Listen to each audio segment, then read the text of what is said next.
Brothers? Are you talking about they want to release all the movies online? That is a fucking game changer, yo. Did you hear about it? I heard about it. What are your thoughts on it? Okay. Why not? So me and Levert had this conversation a couple of times on a pod. I hate the movie theater. Absolutely hate Really? Going. I hate going. I love movies. I'm probably one of the biggest movie lovers anybody would know. But I absolutely hate the experience of going to the movie theater. Like if somebody's sitting right next to me, like eating popcorn, it grates on my damn nerves, yo. Like I hate being around people. I do not enjoy the experience of being around people. And I understand that, but I feel like with what Warner Brothers is going to do, I feel like those people that annoy you at the movie theaters, this is going to remove those people from the theaters so they can watch that at home. That way you can get that a good feeling. Like the people that are still going to go to movie theaters want that movie theater experience, right? Yeah, but I'm not a person who says, "Oh, movie theaters got to be seen on a big screen with the sound." I've never been. That person. I mean, I think I think there's definitely some movies that you got to see in like 3D or IMAX or RPX or just whatever. I've never been that person. Really, it's more important to me to be able to hear like. This is how I watch movies with headphones on my head. Okay. I watch movies with headphones on my head, locked into the like. It blows my mind that people watch movies like on their phone and they're tweeting and shit like that. Like when I flip my phone over, turn the sound off, and I'm locked in. Every single second, every single line, I'm watching it. I'm listening to everything. I'm locked into a movie. So, and you can't do that. There's so many distractions. Like as soon as somebody comes in the theater, I'm like, this motherfucker, he looks like a talker. Like it just everything just fucks me up about like even seeing people just walk into the theater. My biggest concern is that nigga look like a shooter. That right there. He's a thug. That right there. You know, it's crazy sometimes because, like I said in a previous pod, we'll sit in the handicap section all the way at the top. Always. They have available seats. Yeah. Because it's like these big ass chairs back there, and it's just like there's no spots around you. It's just like sections for like people to bring their wheelchairs. That we always get those spots. Yeah, don't steal our shit. Don't steal our shit. So if we're up there, right, and the movie is going, and then if I hear somebody coming from the back door up top, I'm always looking at my peripheral vision, like, why the fuck are you up here? Why the fuck you want to sit in the corner over there? Yep. No, absolutely. When I go to a theater, pick out my seats, like I'm picking the shits that give me like quick access to the exit, just in case come here busting. Just in case you got bust a move. Yeah, but so like I think it's crazy because so it for anybody who doesn't know, Warner Brothers is set to release their whole 2021 slate on HBO Max the same day as in the movie theaters. So some of the movies are coming out. So Wonder Woman. 1984. Wonder Woman 1984 was the first one that they actually announced. So they announced that maybe like last month. Yeah. That was supposed to be dropping in the theater and on HBO Max on Christmas Day. Yep. And then they turned around and said, so it's going to be Wonder Woman, Dune, which I'm so super excited for. I can't wait to see that. Have you seen the original? I gotta go watch the original. I saw the original and I'm halfway through reading the book. I said I want to finish the book before it actually comes out. So Wonder Woman's coming out on Christmas. Dune is coming out. The Matrix 4, Suicide Squad, Godzilla vs. King Kong. I want to see that. Mortal Kombat, Space Jam, Tom and Jerry, The Conjuring, Little Things, Judas and the Black Messiah, which I can't wait to see. I didn't know if I was going to go to the theater to see that, but I do want to see that though. Okay. And a movie called Those Who Wish Me Dead, and The Many Saints of New York, of Newark.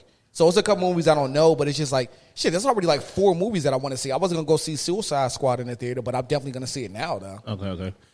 So Marvel, what you going to do? See, and that's the next question. What is Marvel going to do with this I would say information? Netflix, what are you going to do? Because I feel like this is like with Warner Brother putting this on their streaming services, I feel like this forces other streaming services that like, you got to step up your game with the shit you got to put out there. And see, the thing Netflix, is, like, Hulu? I wonder if Netflix and Hulu can actually compete because it's important for you to have like the production, which Warner Brothers is the movie studio producing all these movies, and then they got the distribution with HBO Max. Mm-hmm. So it's like they control both ends of that shit. So it's just insane. And Netflix doesn't control that. Netflix doesn't really have any studios. I think most of the time what they do, they'll acquire content. Hulu acquires content. Yep.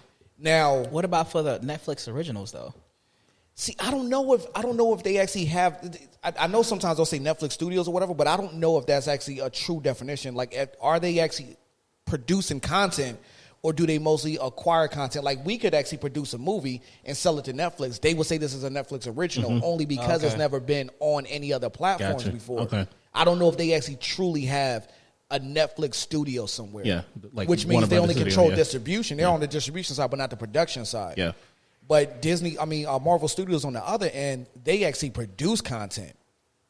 Like, Marvel Studios producing content, and then Disney Plus is their distribution outlet. Yeah. But it's just like, when are they going to actually start putting shit out there, like the same way that HBO Max is announcing? Like I said, we can't even get Black Widow to come out.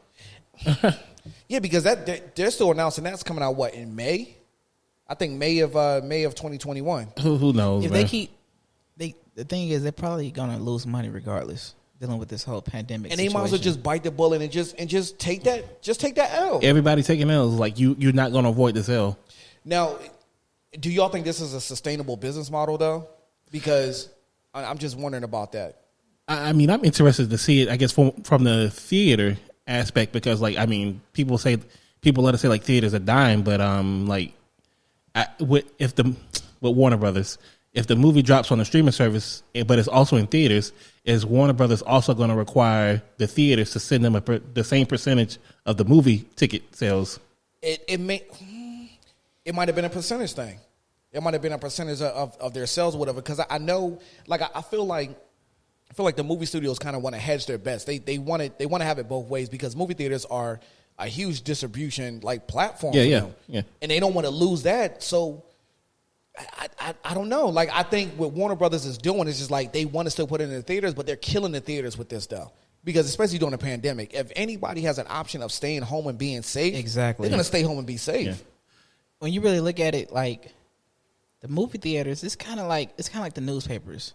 They're kind of like dying out because, or if you go, some people would rather watch a basketball game or a sports game from home. Yeah, absolutely. Then going to the arena and dealing with all those people when you can watch it in 4K and HD. And you know what's funny? I'm the exact opposite.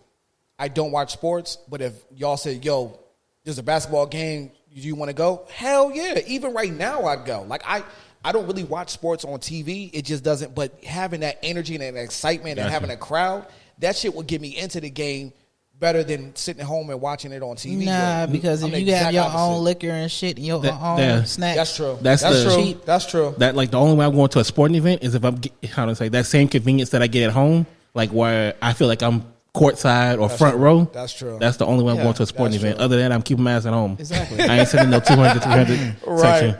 Right. I can sit in my own leather couch. Right. I ain't going to walk through somebody's piss. Yeah. Right. I can walk through my own piss at my house. Exactly. Hell, I can be pissing or taking a shit with the TV on the wall watching the game. Kill two birds with one stone. Might as well. Shit. I never thought about it like that. Yeah, I just assumed that, since I'm not into sports, but I would watch the game. If you really freaking, you could be in the bathroom getting some head while you're watching the game. That's a score. Score. Double entendre. Don't even ask him how.